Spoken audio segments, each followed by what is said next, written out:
Hello and welcome to the Fighting Moose podcast. I'm your host, Jason Hendrickson.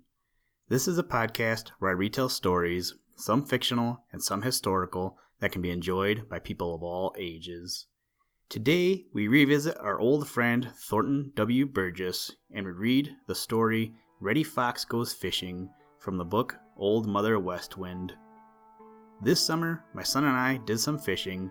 We had some good days where we caught a lot of fish, and we had some bad days where we didn't catch any. Either way, it was fun just getting out and spending some time together and fishing. Now here we are in December, and since it isn't warm out, we are gearing up for some ice fishing. I don't know about you, but no matter what kind of fishing I do, I truly enjoy it, even if we don't catch any fish. It's just nice to spend some time with family and friends. Now, let's turn to today's story. I hope you enjoy. Let's begin. Liftoff. We have a liftoff.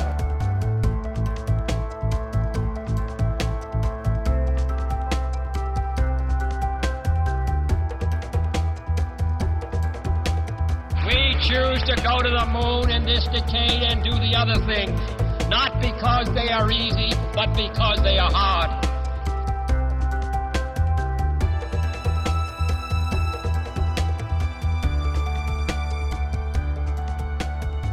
Reddy Fox Goes Fishing. One morning when Mr. Sun was very, very bright and it was very, very warm down on the green meadows, Reddy Fox came hopping and skipping down the lone little path that leads to the Laughing Brook. Hoppity skip, skippity hop. Reddy felt very much pleased with himself that sunny morning. Pretty soon he saw Johnny Chuck sitting up very straight close by the little house where he lives. "Johnny Chuck, Chuck, Chuck, Johnny Chuck, Chuck, Chuck, Johnny Woodchuck," called Reddy Fox. Johnny Chuck pretended not to hear. His mother had told him not to play with Reddy Fox, for Reddy Fox was a bad boy. "Johnny Chuck, Chuck, Chuck, Johnny Woodchuck," called Reddy again. This time, Johnny turned and looked. He could see Reddy Fox turning somersaults and chasing his tail and rolling over and over in the little path. "Come on," said Reddy Fox, "let's go fishing." "Can't," said Johnny Chuck, because, his mother had told him not to play with Reddy Fox. "I'll show you how to catch a fish," said Reddy Fox, and tried to jump over his own shadow.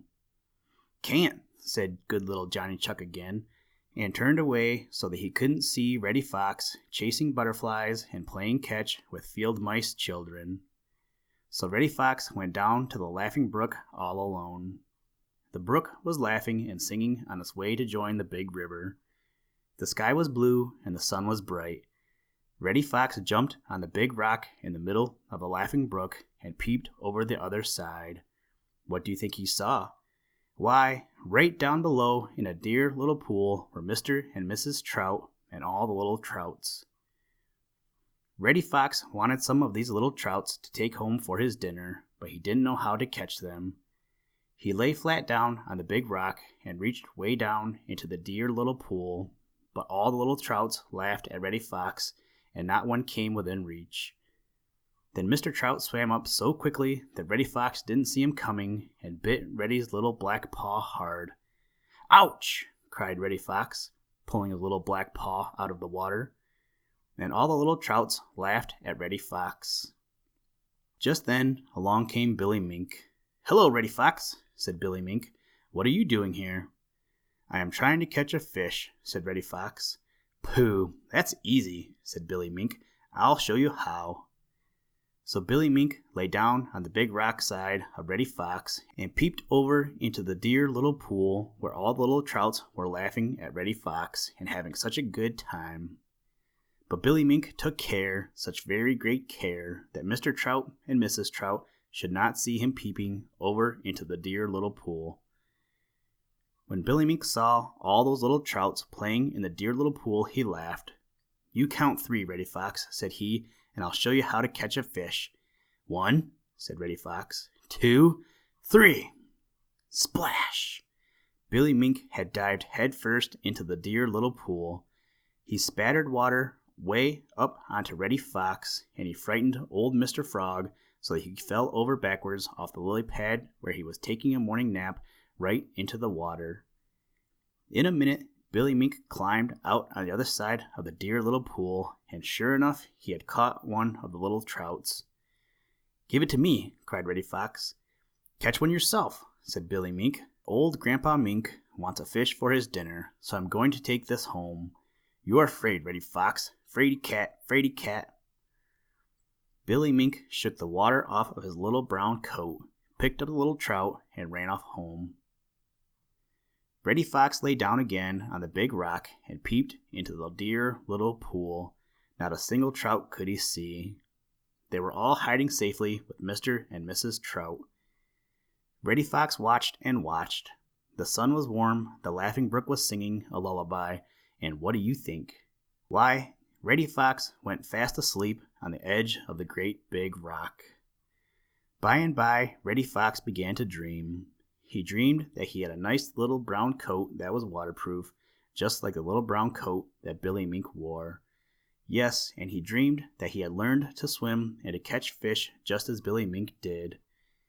He dreamed that the dear little pool was full of little trouts, and that he was just going to catch one when, splash!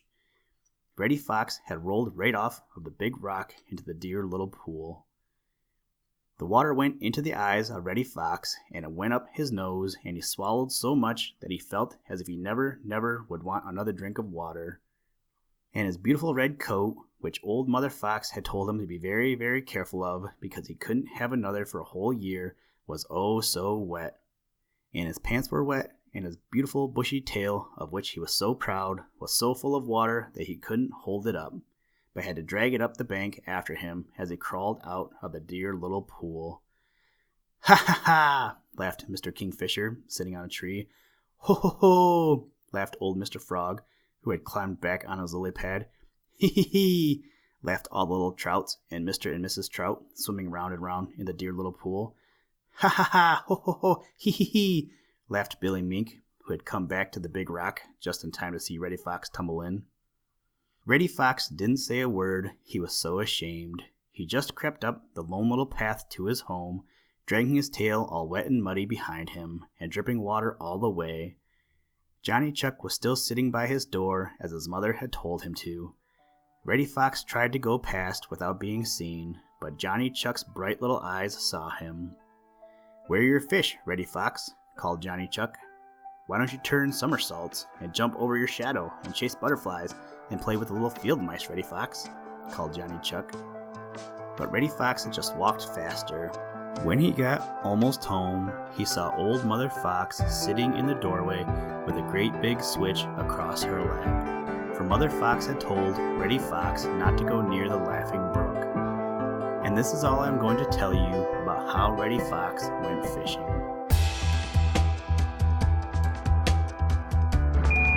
Houston, Tranquility Base here. The Eagle has landed.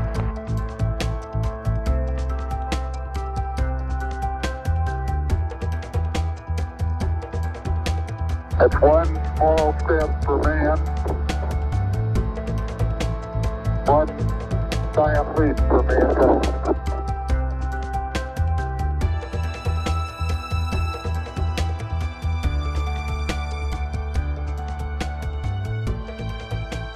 Thank you for listening to this episode of the Fighting Moose Podcast.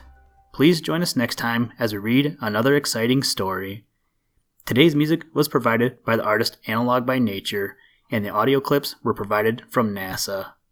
For more information to download and or listen to audio or materials from all our recordings, or to contact us, please visit www.thefightingmoose.com, or you can follow the links in the show notes. And as always, try and do a random act of kindness every day. Mission complete, Houston. After serving the world for over 30 years, the space shuttle's earned its place in history and it's come to a final stop.